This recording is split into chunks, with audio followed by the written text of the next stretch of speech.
महायुती असो किंवा महाविकास आघाडी, दोन्हीकडे विधान परिषदेच्या निवडणुकीवरनं जोरदार खटके उडाल्याचं चित्र दिसतंय.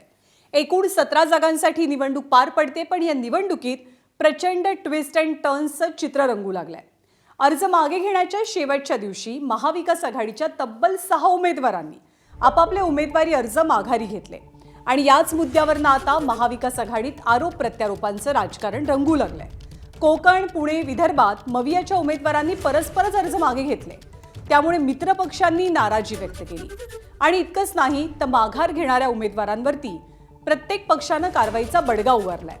सोलापूरमध्ये वसंत देशमुखांना दिलेल्या उमेदवारीवरनं शरद पवारांच्या राष्ट्रवादीमध्ये नाराजी पाहायला मिळाली.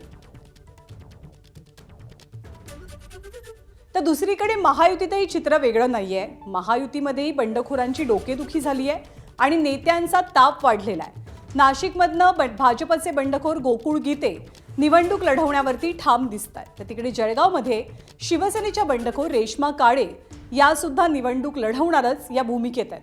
त्यामुळे नेत्यांकडनं बंडखोरांची समजूत काढण्याचे हर तऱ्हेचे प्रयत्न पाहायला मिळतात.